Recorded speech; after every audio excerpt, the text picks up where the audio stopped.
Let's mic आज का अखबार। नमस्कार, लेट्स माइक में आपका स्वागत है। आज का अखबार के साथ मैं राखी जैन। यहाँ हम देश दुनिया के सबसे बड़े और विश्वसनीय अखबारों से चुनते हैं वो रिपोर्ट्स जो सिर्फ खबर नहीं, आपकी समझ और सोच को गहराई देती हैं। अल जजीरा में प्रकाशित लेख में इजराइल और हमास के बीच जारी संघर्ष विराम के बावजूद गाजा पर हुए ताजा हवाई हमले को लेकर गहरी चिंता जताई गई है। लेख बताता है कि अमेरिका की मदद से हुए युद्ध विराम को लगभग 3 हफ्ते हो चुके हैं, लेकिन इसके बीच बीते 2 दिन गाजा के लोगों के लिए अब तक के सबसे भयावह साबित हुए, जब इजराइल ने एक ही दिन में 100 से ज्यादा लोगों को मार डाला, जिनमें 46 बच्चे शामिल थे। इजराइल का कहना है उसने आतंकी संगठनों के ठिकानों पर हमला किया, लेकिन हकीकत यह है कि ज्यादातर बम आवासीय इलाकों पर गिरे। कई पूरे परिवार मारे गए, बच्चों से लेकर बुजुर्गों तक। मलबे में से लोगों को निकालने के लिए राहत दल फिर नंगे हाथों और छोटे औजारों से खोज करते नजर आए। गाजा के स्वास्थ्य मंत्रालय के मुताबिक अक्टूबर 2023 से अब तक लगभग 68,000 लोग मारे जा चुके हैं और 1.5 लाख से अधिक घायल हैं। यानी ये हमला उसी नरसंहार की कड़ी है जो महीनों से चल रहा है। इजराइल ने इन हमलों का बहाना बनाया कि हमास ने एक इजरायली बंदी की लाश गलत तरीके से सौंप दी थी। जब ये विवाद उठा तो प्रधानमंत्री बेंजामिन नेतन्याहू ने जोरदार जवाबी कार्रवाई का आदेश दे दिया, लेकिन हमास ने इसे एक झूठा बहाना बताया और कहा इजराइल पहले ही 125 बार युद्ध विराम तोड़ चुका है। लेख ये भी बताता है इस समझौते के तहत हमास ने सभी जीवित बंदियों और 15 मृतकों के शव सौंप दिए हैं, लेकिन इजराइल ने बदले में मानवीय सहायता की शर्तें पूरी नहीं की, ना पर्याप्त भोजन भेजा, ना आश्रय के साधन। दूसरे चरण में गजा में अंतर्राष्ट्रीय बल की तैनाती और पुनर्निर्माण की योजना थी, लेकिन इजराइल इस प्रक्रिया को आगे बढ़ने नहीं देना चाहता। अल जजीरा का कहना है असली कीमत गाजा के आम लोगों को चुकानी पड़ रही है, जिनके सिर पर बम बरस रहे हैं और जिनकी जिंदगी तबाही में बदल चुकी है। इसके बावजूद अमेरिका लगातार इजराइल का साथ दे रहा है। राष्ट्रपति डोनाल्ड ट्रंप ने यहां तक कह दिया कि सीज फायर खतरे में नहीं है, जबकि जमीन पर हालात कुछ और ही कहते हैं। लेख का निष्कर्ष साफ है, ये युद्ध विराम कागज पर है, जमीन पर नहीं। और जब तक अंतर्राष्ट्रीय ताकतें इजराइल को जवाबदेही नहीं ठहराती, तब तक गाजा के लोगों के लिए शांति महज एक अधूरी उम्मीद बनी रहेगी। द गार्जियन में प्रकाशित लेख में इटली की प्रेस स्वतंत्रता पर गहरी चिंता जताई गई है। अखबार कहता है प्रधानमंत्री जॉर्जिया मेलोनी के शासन में पत्रकारिता का माहौल पहले से कहीं ज्यादा कठिन और डरावना होता जा रहा है, और ये लोकतंत्र के लिए बहुत बुरा संकेत है। लेख की शुरुआत उस भयावह दौर की याद से होती है जब 1970-80 के दशक में इटली ईयर्स ऑफ लीड यानी आतंक और माफिया हिंसा के दौर से गुजर रहा था। तब राजनीतिक हत्याएं और धमकियां आम थीं। अब इतने साल बाद एक बार फिर वैसा ही डर लौटता दिख रहा है, जब देश के सबसे मशहूर खोजी पत्रकार सिगफ्रीडो रानुची की कार के नीचे बम लगाया गया। सौभाग्य से धमाका उनसे दूर हुआ, लेकिन ये हमला सिर्फ एक व्यक्ति पर नहीं, बल्कि पूरी प्रेस की आजादी पर था। रानुची इटली के सरकारी टीवी चैनल आरएआई पर भ्रष्टाचार और संगठित अपराध पर तीखे कार्यक्रम करते हैं। माना जा रहा है ये हमला माफिया से जुड़ा हो सकता है, क्योंकि उनकी आने वाली रिपोर्ट में दक्षिण इटली के गिरोह की जांच शामिल है, जो पहले भी उन्हें धमकाता रहा है। लेकिन लेख साफ करता है पत्रकारों पर खतरा सिर्फ माफिया से नहीं है, बल्कि सरकार से भी है। प्रधानमंत्री मेलोनी की दक्षिणपंथी सरकार पर आरोप है कि वो असहमत पत्रकारों को मुकदमों, पूछताछ और संस्थागत दबाव से डराती है। खुद रानूची को संसदीय समिति के सामने तलब किया गया, सिर्फ इसलिए कि उन्होंने सत्ताधारी दल से जुड़े नेताओं पर रिपोर्ट चलाई। कई पत्रकारों और एक कार्टूनिस्ट पर रूलिंग पार्टी के नेताओं ने मुकदमे भी ठोक दिए हैं। यूरोपीय आयोग ने भी चेतावनी दी है कि इटली में मीडिया की आजादी खतरे में है, लेकिन सरकार ने अब तक बदनाम मानहानि कानूनों को नहीं बदला।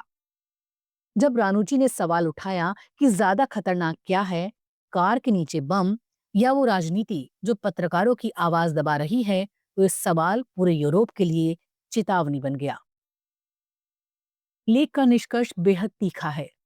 मेलोनी भले कहें कि सूचना की स्वतंत्रता लोकतंत्र की बुनियाद है, लेकिन असलियत यह है उनके दौर में ही वही नींव हिल रही है।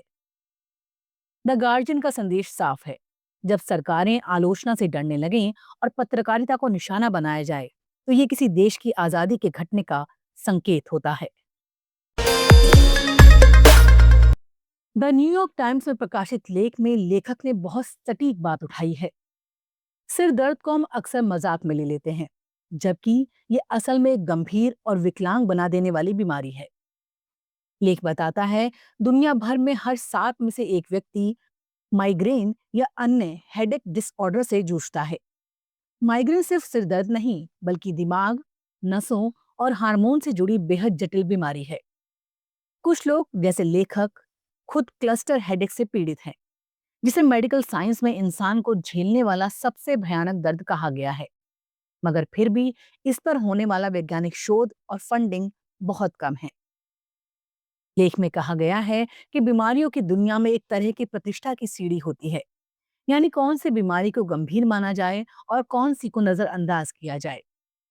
सिर दर्द या माइग्रेन को अक्सर हल्के में लिया जाता है, खासकर इसलिए क्योंकि ये ज्यादातर महिलाओं में होता है और लंबे समय तक इसे महिला हिस्टीरिया समझकर टाल दिया गया। नतीजा ये है कि आज भी माइग्रेन पर रिसर्च को कम दर्जे का काम माना जाता है। तथ्य चौंकाने वाले हैं। अमेरिका की नेशनल इंस्टीट्यूट ऑफ हेल्थ ने पिछले साल डिप्रेशन रिसर्च के लिए $700 मिलियन दिए, जबकि माइग्रेन के लिए सिर्फ $41 मिलियन, वो भी घटकर।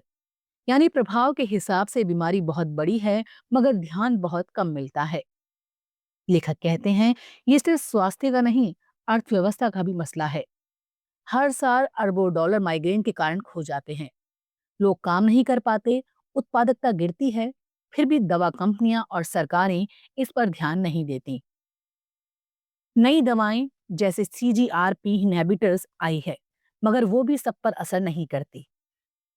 लेख के अंत में लेखक रॉबर्ट F कैनेडी जूनियर के मेक अमेरिका हेल्दी अगेन अभियान का जिक्र करते हैं और कहते हैं, अगर सरकार सचमुच स्वास्थ्य में सुधार चाहती है तो माइग्रेन से शुरुआत करे। ये कोई मून मिशन नहीं है, बस थोड़ी सी समझ और फंडिंग चाहिए ताकि करोड़ों लोगों को राहत मिल सके।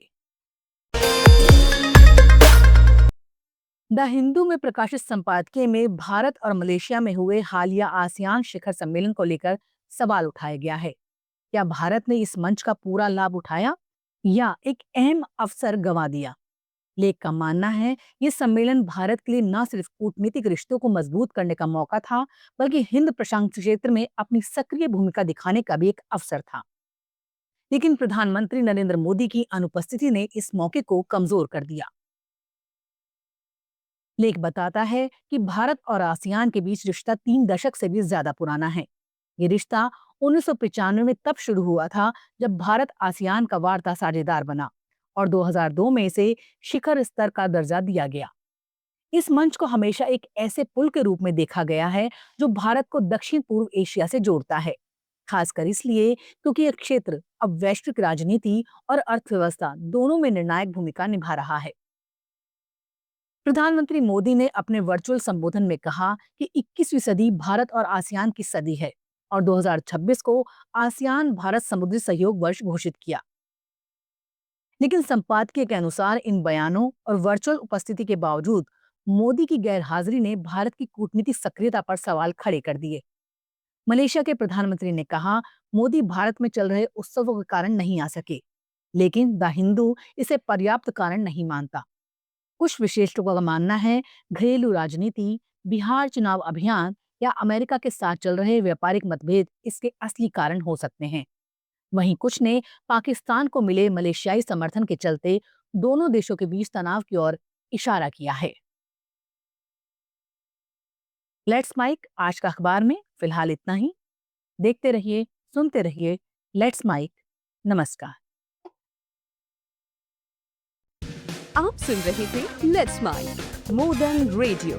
फॉलो कीजिए हमें हमारे सोशल मीडिया प्लेटफॉर्म्स पर। It's time for news.